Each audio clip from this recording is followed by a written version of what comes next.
Assalamualaikum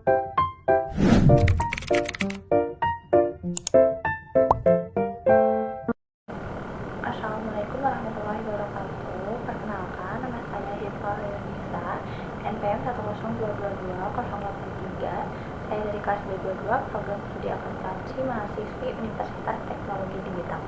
Di sini saya akan mereview atau mempresentasikan materi keempat dari mata kuliah Sistem Transaksi Keuangan Digital yang berjudul tentang Cloud Computing. Nah, apa sih cloud computing? Cloud computing adalah teknologi yang memungkinkan pengguna melakukan kegiatan komputasi, yaitu contohnya menyimpan, mengakses data, serta program di dalam internet.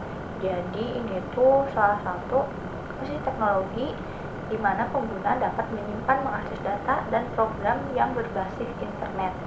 Nah, tentunya dalam cloud computing ini memiliki kelebihan dan kekurangannya. Apa sih kelebihan dari cloud computing? Yang pertama, kapasitas penyimpanan yang hampir tidak terbatas. Itu memiliki kapasitas penyimpanan yang cukup besar dibandingkan dengan memori gitu. Selanjutnya, lokasi dan format data yang terpusat atau terstandarisasi memungkinkan profitabilitas aplikasi dan data yang tinggi. Jadi ini tuh lokasi dan format datanya udah terstandarisasi sehingga dapat memaksimalkan aplikasi dan penggunaan data tersebut. Selanjutnya, sedikit biaya awal dan pemeliharaan.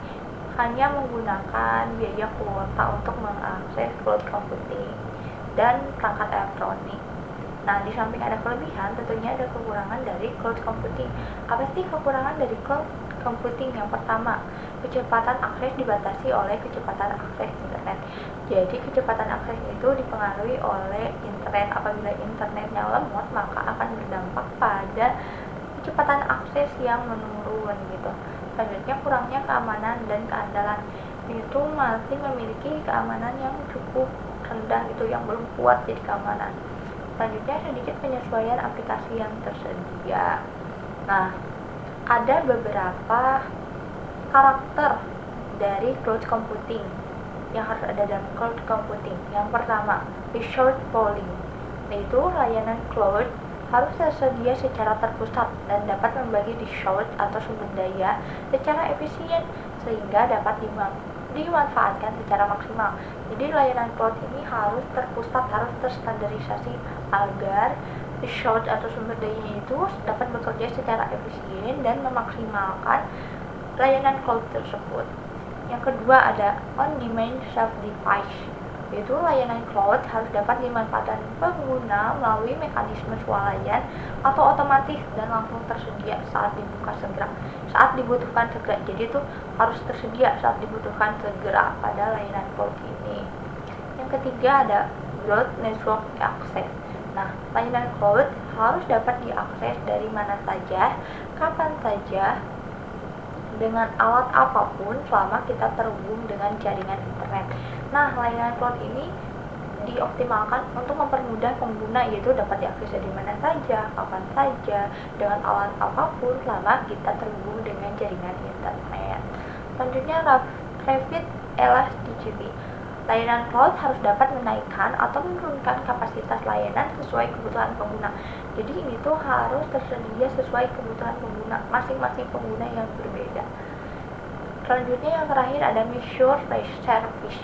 Itu layanan cloud harus menyediakan layanan pengukur sumber daya yang dipakai secara detail, sebab nantinya akan diperlukan dalam proses pembayaran.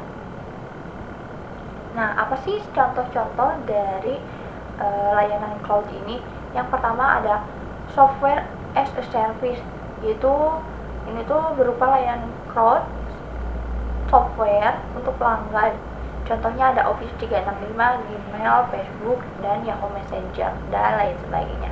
Selanjutnya ada platform as a service, yaitu gabungan dari database, file system, web server, network, dan peralatan lainnya. Contohnya tuh Amazon Web Service dan Windows Azure. Selanjutnya yang terakhir ada infrastruktur as a service, yaitu berupa TI yang berupa unit komputasi, store, memori, network, dan sebagainya. Selanjutnya ada cloud storage adalah media penyimpanan yang tersinkronisasi secara online. Nah, itu kan tadi cloud computing adalah penyimpanan, menyimpan, mengakses data dan program. Nah, ini ada cloud storage, yaitu media penyimpanan yang tersinkronisasi secara online. Itu berfokus pada penyimpanan yang sudah berbasis online. Nah, contoh dari cloud storage itu ada Dropbox, Google Drive, SkyDrive, Amazon Web Service, dan iCloud. Nah, risiko dari cloud computing apa aja sih? Dari penggunaannya yang mudah ini, tentu ada risiko-risiko yang harus dihadapi atau yang harus kita terima. Yang pertama, service level. Harus memahami service level mengenai transaction response time, data protection, dan kecepatan data recovery. Ini dikarenakan ketidakkonsistenan performance dari application. Nah, ini tuh kan karena sudah berbasis internet, jadi kita tuh harus memahami adanya ketidakkonsistenan pada penggunaan aplikasi gitu.